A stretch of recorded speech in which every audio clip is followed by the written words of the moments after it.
Hello, everyone, and welcome to another episode of the Business Growth Show, where we talk about all components of business and how to utilize them for exponential growth.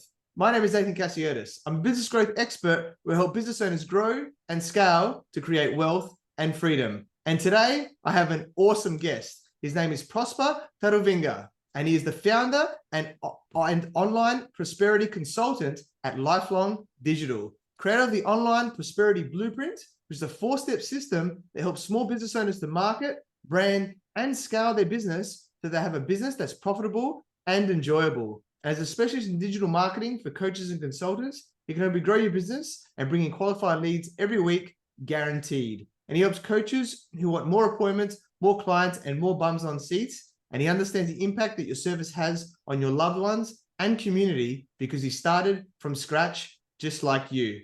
Born and raised in a small town in Zimbabwe, he didn't have much, but a bright-eyed Australian teacher showed him the possibilities of a better life. And he followed her advice and ended up in Melbourne, where he now helps online service-based advisors. With his online prosperity blueprint, you can create a steady stream of high-quality B2B leads without ever needing to cold call or email ever. Welcome, Prosper Taruvinga, and thank you for being on my show.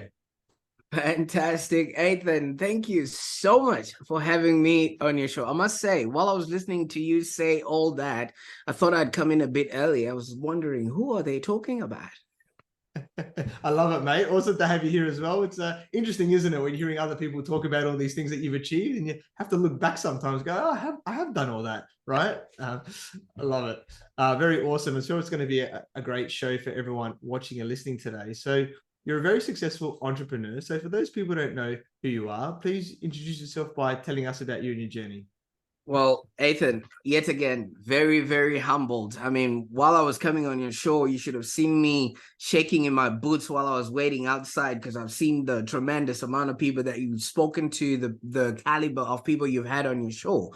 So I'm actually quite humbled. So in essence, I'm a digital marketer, and I'm working with coaches and consultants to help them create a business that's actually profitable and enjoyable. And the reason why we do this is because a lot of coaches and consultants start a business from the passion that they have about wanting to make a difference, but then they start hitting an income ceiling, which then means they never have the opportunity to actually reach out to the right kind of people with the right kind of pain, just predicated on the fact that they don't know how to actually leverage the internet to reach that audience. So they get stuck in this survival to scarcity or even hustle mode, which then ends them up trading in water and frustrated, without their fulfilled potential. So we basically then come in, help them revolutionize what they're creating and help them reach their audience. And like you said, I've just eliminated all those outdated, ineffective sort of sales tactics where people are cold calling, all that high pressure selling. And instead we use an education-based sort of strategy where we're providing value to the audience, so it ultimately builds trust and people would actually buy from them, because we all know that people buy from those they know, like, and trust, right?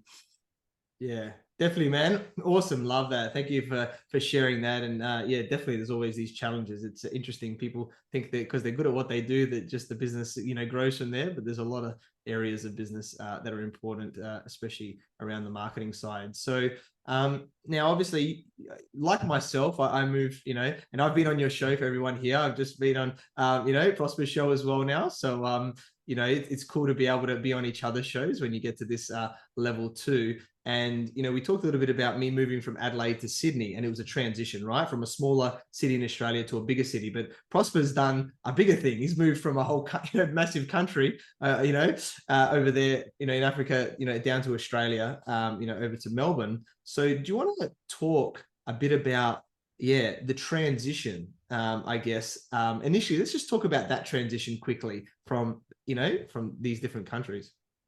Oh, fantastic. I mean, don't underestimate your move as well, because if you really look at it, Australia is a really big continent, right? So from Adelaide to New South Wales, if you were in Africa, that would be two completely different countries. So, don't downvote your move in and of itself. So, so like you said, I was born in Zimbabwe. That's in Africa, but I've moved to Australia for the last 10 years. I've been, living, working, and growing in this lovely part of the world. So it's all new, and it's an exciting adventure that awaits, really. Nice, man. And so let's talk about some key moments here, right? Because I'm sure once you've moved, there would have been more opportunity. You know, Australia has that, you know, with the diversity, especially being in one of the two big cities, you know, Sydney and Melbourne are the two biggest cities like you're in now. So what are some of the key moments, do you think, that change your life trajectory, you know, when you've been in Melbourne?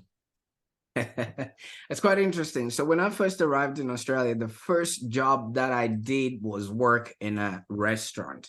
So while working in this restaurant, I really wanted to obviously connect with the world, not with the world, connect with Australia, connect with who I'm becoming, and also connect with the people that I was working with. So that was around about, so 11 or so years ago. I arrived with nothing but a backpack full of hopes and dreams, and being a stranger in a new world. The first job that I did was work in a restaurant on Lygon Street. I don't know if you know Melbourne that well. So it was an Italian restaurant, and they had always been doing things the way they've always been doing.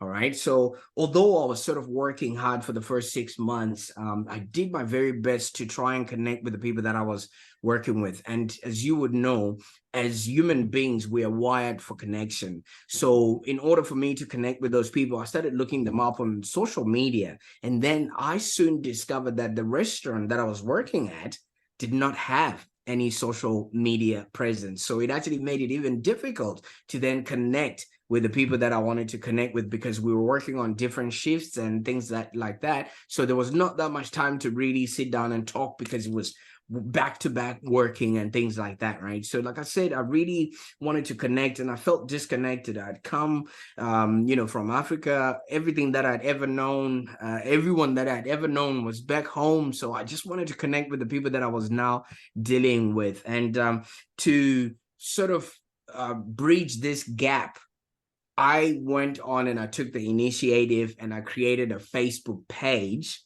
for the restaurant that I was working on without first seeking permission from my boss.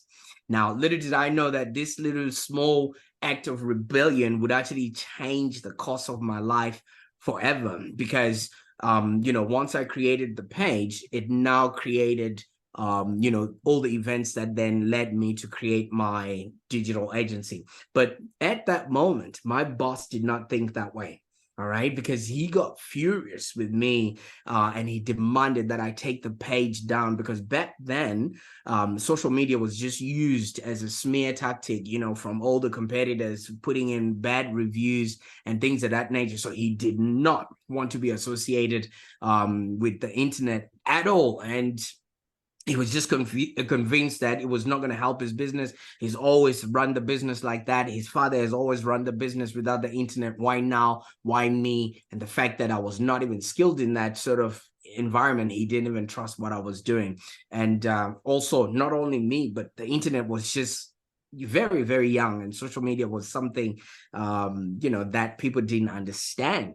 So I got devastated. I mean, obviously feeling as though all the hopes that I'd had to connect with people went along with us deleting that Facebook page, and you can imagine, you're trying to help somebody and you're shut down like that. All your confidence just goes down with that sort of event. I thought I was helping, and my confidence in attempting anything without permission just really got shattered. You know what I mean? However, I actually soon discovered that when an idea's time has arrived, that nothing can stop it. All right. So it so happens that Facebook gives you a 30-day wait from the time you say you're going to delete a page to the time they actually take it off their platform. So as we were going through this 30-day wait of deleting this Facebook page, something remarkable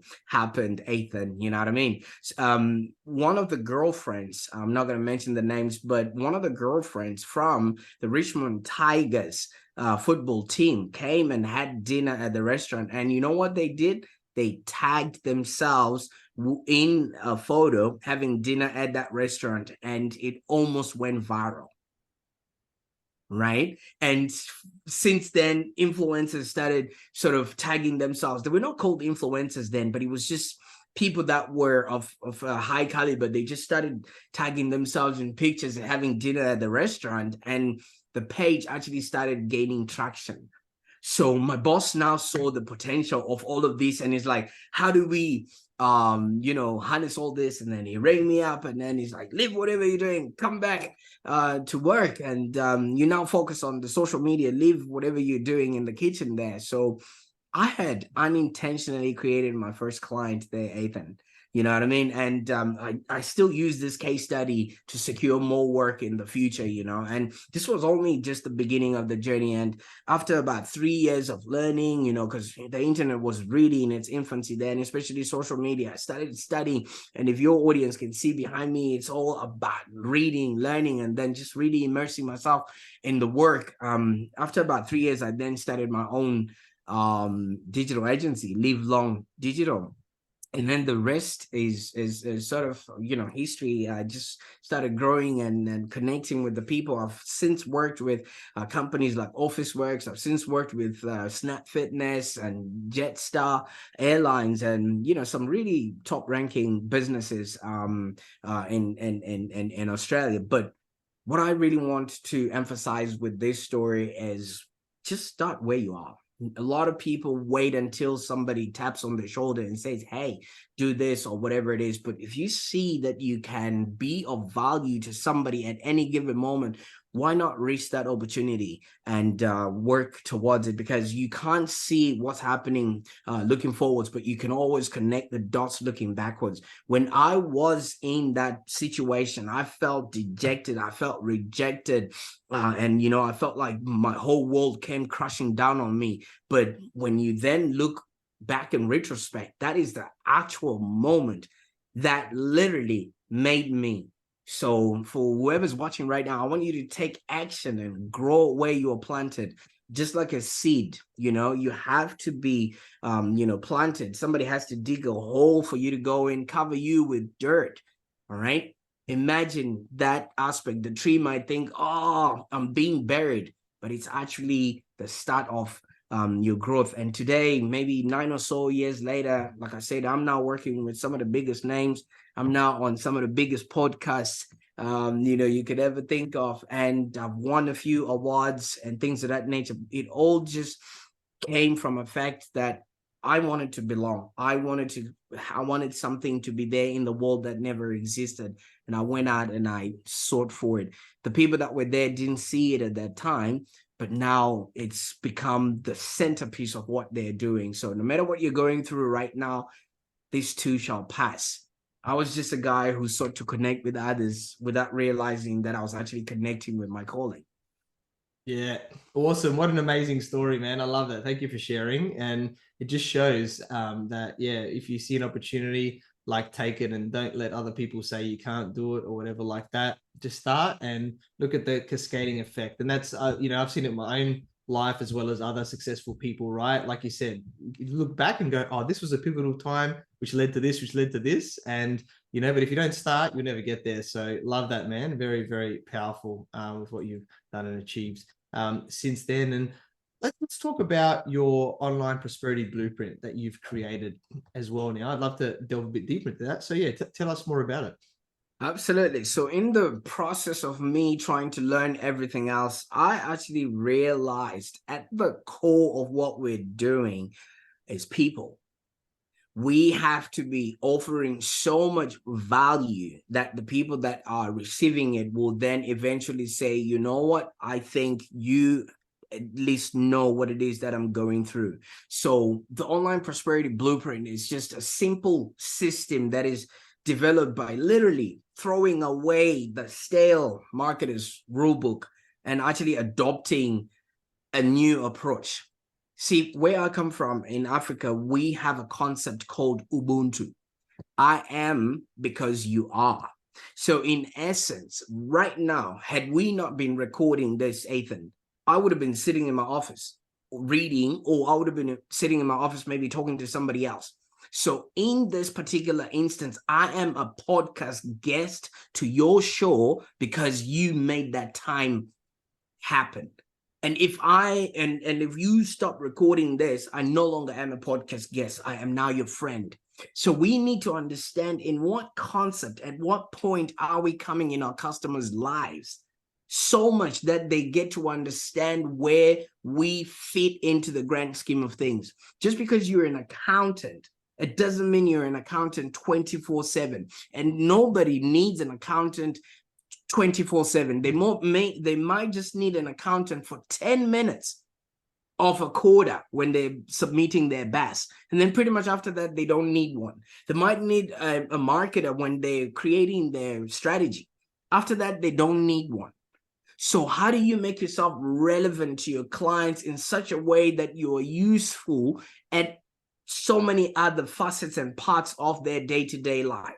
That is what the blueprint actually now becomes, because people buy from those they know, like, and trust. If you just relegate yourself to that particular need that you're needed for in the business, it will only be for 10 seconds if you really look at it. But how do you become a part of your client's life? How do you become a part of their journey? How do you become a part of their life cycle? How do you become relevant to them? That's where the blueprint comes in. So we focus on who are these people? What exactly are they going through in life that your solution becomes the obvious choice? And then from there, what is it that that solution actually is? And how can people actually, validate that, yes, because I spoke to Athin, I actually received this exact situation in my life.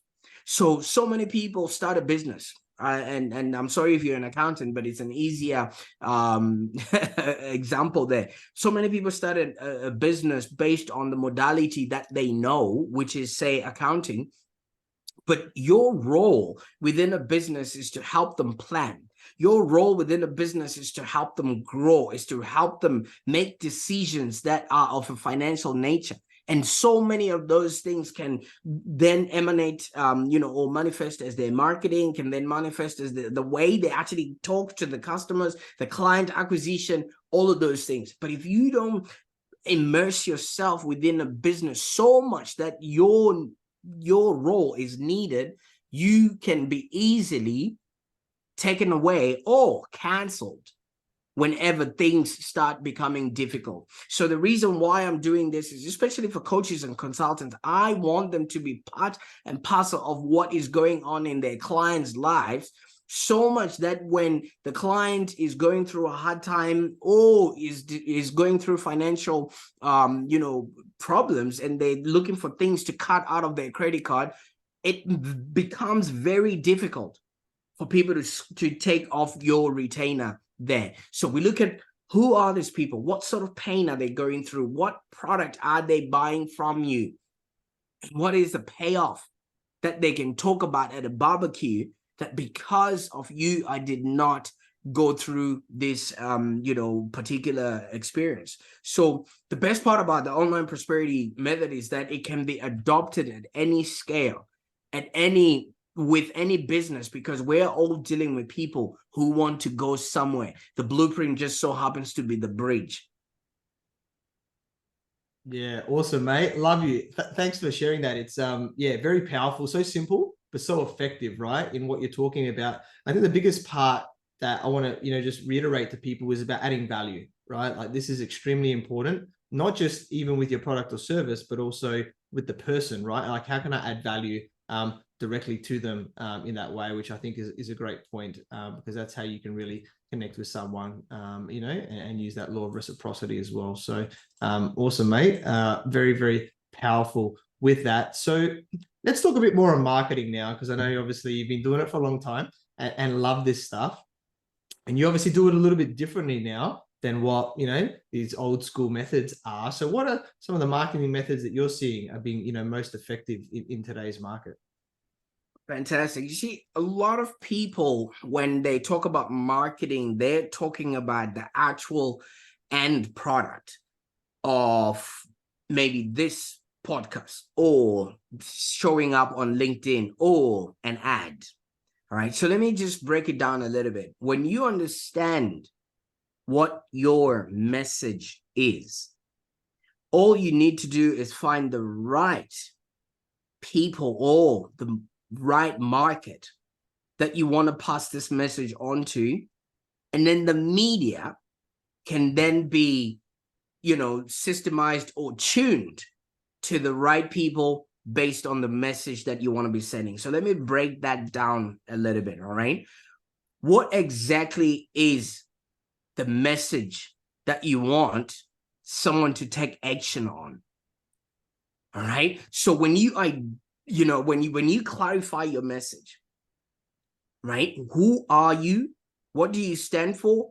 How are you relevant in somebody else's life? And when you show up and tell that person that message, then they know, okay, if I bring in Athin, he will be able to help me systemize my business. He will be able to help me, do something with my accounting. He will be able to help me clean my house. He will be able to help me make this car move. What are you to the market that you want to be known by? And then pretty much once that message is very clear, we now need to find out who needs to hear that message and how often. Because not everyone is your customer. There's so many people in the marketplace that are not even willing and able to buy your services. Yes, they might hear your message, but there's no need for you to be showing up to those people constantly. You end up annoying them. And these days, they've got a very cute word for it. They call it spam. So at any given moment, the market has 3% of people that are willing and able to buy immediately, right?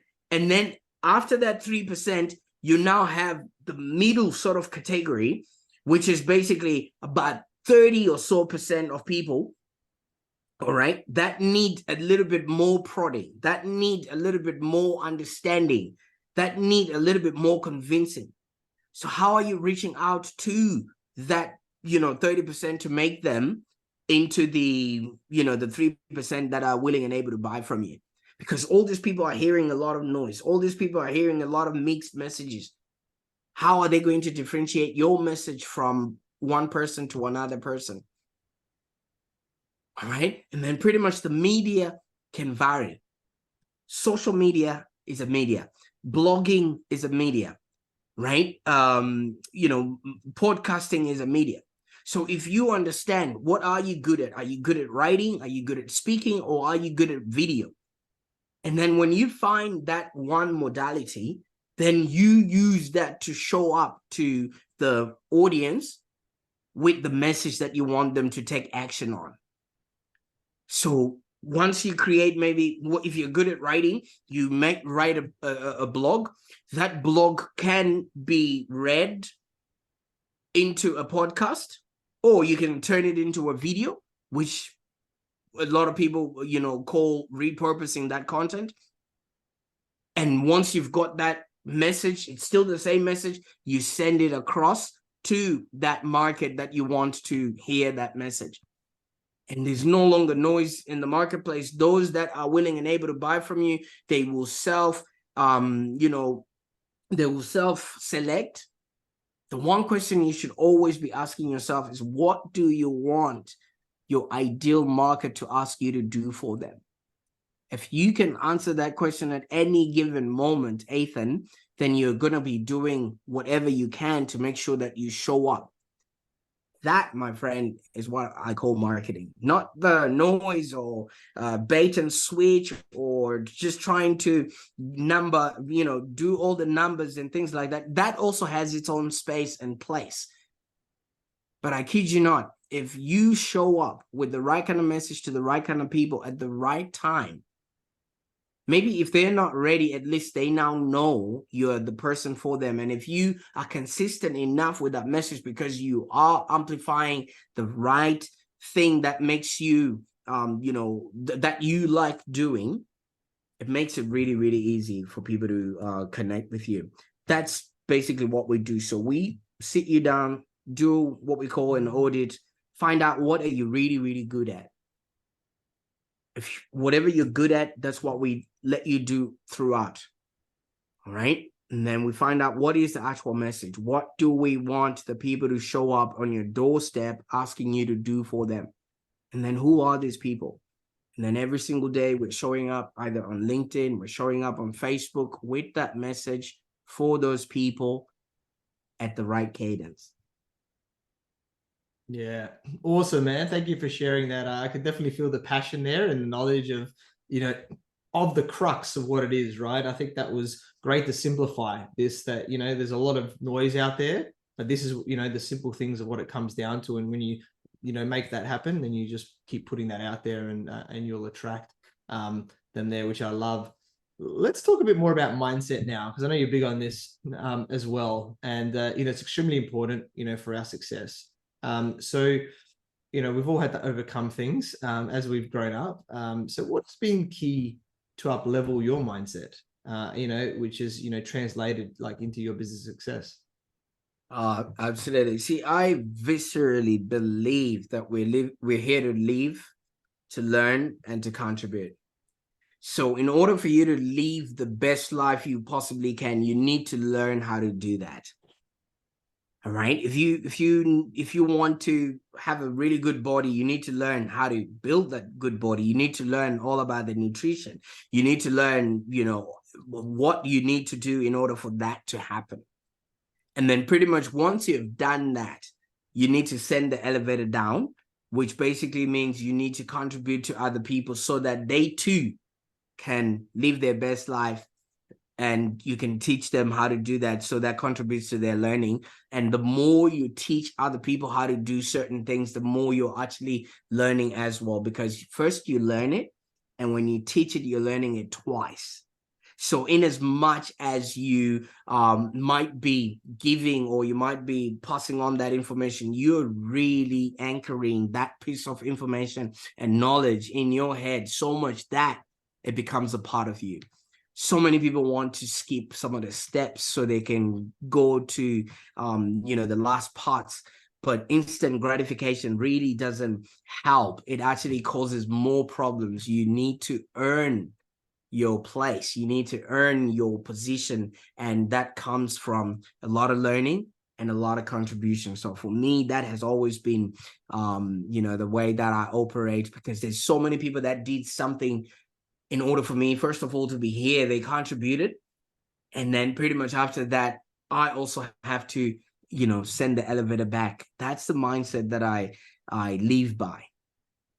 Yeah, awesome, man. Love that. So powerful. I love getting into mindset and all the different, how different people work. And it shows that, what you focus on there, you can change so much. And that giving attitude, that contribution element, is so important, and keep growing and learning. I've got a lot of books behind myself, just like Prosper does. We've learned them, and everyone's got different learning styles. Sometimes it could be a physical thing. Sometimes you've got audio books, right? There's different ways that you can learn.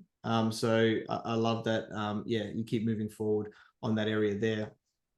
Let's talk about coaching and mentoring now, because I think this is really important. Not just from a book sense, but other people that are helping us more specifically on our journey. So how important has coaching and mentoring been for you in your business, and what it's helped you to achieve?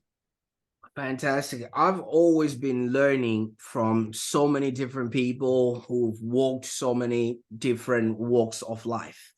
The way that I first even got on this path to come to Australia was because you did mention a bright-eyed Australian teacher, came at my school at that particular time. You see, when I was born, in a semi sort of poor environment where we didn't even have any hope that I would amount to anything else. And usually it's mentors or representation or people that you see and you aspire to become that then sort of elevate your thinking that I too can be that. So I had that, in the teacher that came when I was 13 years old. And back in the time, life was a little bit tough. We didn't have a lot of money or hope like I said, that I'd amount to anything. And, you know, without anyone to look forward to, she then became a role model for me. Her having traveled all the way to Africa, you know, teaching one of the hardest subjects known to a 13-year-old boy, that inspired me. And then I started asking her, and she said, you know what, you can also travel the world and teach English or whatever it is that you want to teach. And that solidified that idea in my head, because had I not met her, I would have just maybe been, you know, amongst the village elders by now and just doing what African people do, because there wasn't that inspiration, you know, that got me there. So that was the first sort of mentor that I had. And yes, I could also count my dad as a mentor, but I didn't see him as that, because, you know, I just took it for granted that, you know, that's the person that he's supposed to be for me. But in my journey, I've always been learning from other people, modeling other people's, you know, behaviors. I even would watch TV and model Will Smith, the way he spoke, because I just really wanted to be like somebody. I wanted to be somebody. So there has been a lot of, you know, mentors around me. You know, I read stuff about Stoics. I read Ryan Holiday's books, you know, about Socrates, people from the past, people from the present, and some people that are writing futuristic things. You never know what you don't know. So I'm always immersing myself with information and knowledge. And in between times, I've actually managed to make it so that I can read for 4 hours a day.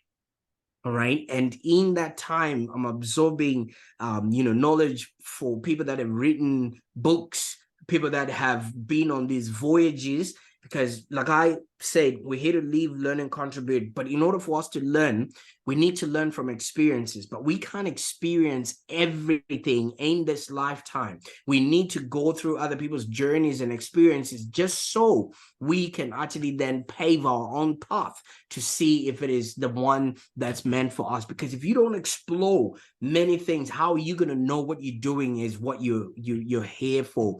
So I'm always out there and learning. And if something doesn't sit, hey, guess what? Now we know that's not the path I'm supposed to be choosing. You know, there's nothing as I don't know if you've seen or heard stories about how when people are on their deathbed, they wish they had experienced or done certain things only because they haven't given themselves that opportunity to learn and actually venture outside their comfort zone in order to be exposed to different things that they don't quite know. So yeah, every day that I walk into my office, I look at my bookshelf and it humbles me about how much I don't know yet. So when I then sit down, I'm thinking, what am I learning today? Who am I becoming? Yeah, I love that. So powerful, everyone, what Prosper just shared. And 4 hours a day, right? Like that's massive to be able to, you know, read and learn for that amount of time. And like Prosper was saying, that's those in-between moments, in between meetings, getting ready in the morning, maybe you're driving somewhere. There's a lot of areas where you can learn and do things. And the more you mind feed yourself, I remember people have read hundreds of books a year, right? Like people don't read 10 books in their lifetime, right? Sometimes, let alone hundreds. So imagine what you can do, like Prosper, and you can hear his passion, his mindset, you know, from everything there. And I'm an avid reader as well myself. I do both the physical and the audio. So depending what you like, find what works for you. But that was a really powerful segment, because a lot of people don't take action because they don't know what to do. Well, give yourself some more knowledge and then, you know, do it yourself or find someone that can help you, right? That's the general gist of, you know, power of coaching, mentoring in whatever facet that is. Yeah, really powerful, man. Loved it. It's so much gold that you've shared here today. And I guess as we're starting to wrap up today, what one key piece of advice would you like to give to all the entrepreneurs watching and listening today? Oh, that is the best you know, question. And I am definitely going to steal this from Steve Jobs. Stay hungry, stay foolish. Because if you stay hungry, you're always going to want to eat. So many people get very complacent and think that they have arrived. The I have arrived mentality is what is crippling this world. And I am so happy. Think what you can think. I'm happy 2020 happened. I'm happy the pandemic happened, because if you would notice, so many people were told that whatever they are so busy doing is not needed in the world. Like, if you really think about that, we are so busy doing non-essential work. So if you stay hungry, you start doing work that matters for people who care. I would want to be amongst the people that are actually doing stuff that matters, and staying foolish. You're always open to learning, because if you think you know stuff, then the other people will just walk you by because they think you already know certain things. But if you have the curiosity of a kid who's always willing to learn, who's always willing to try something else, you will notice that you never age. You might age physically, but you don't age in the way that you keep reinventing yourself, and the way that you keep being accepted in the world. The world came to a grind because we are just doing the same things that nobody needs, and it did not stop. That was the best part about it. The non-essential stuff stopped, but we connected. We were told to come back home. We were told to stay within our own confines. And if people take that metaphor, we were told to look within, not further than we thought we needed to go. We were actually told you don't need anything else outside of your own space that you need to survive. And we survived 234 or so days in Melbourne. Nobody died, not from the actual process. People, yes, would have died. And I'm going to say this with utmost love and respect, but if you understand what I'm talking about here. Yeah, powerful, man. Thank you for sharing, Prosper. It's I love that message. And the word curiosity that you use there. You said the stay hungry, stay foolish, but the curiosity, I think, is the most important on that one too. And there's so much availability out there to always be the student, like you said, and keep learning. So awesome, mate. Really love that. And yeah, we connected through our networks where I learned about your awesome journey from being born and raised in a small town in Zimbabwe to now being the founder and online prosperity consultant at Lifelong Digital. Awesome guy, so knowledgeable, so generous, and very powerful in the way that you are. I'm sure you continue to help coaches and consultants grow their businesses, and awesome with your awesome podcast as well. Very grateful that we connected. Look forward to working with you. So Prosper, how can people find you and get in contact with you? Fantastic. I love being on LinkedIn because I think it's the one platform that thought leaders are made. If you've got a message that needs to go to a particular market, I think the best media will be LinkedIn. And if you look me up, Prosper Taruvinga, on there, you'll be able to find me. And just so you don't forget, just remember, in the words of Sir Leonard Nimoy, live long and prosper.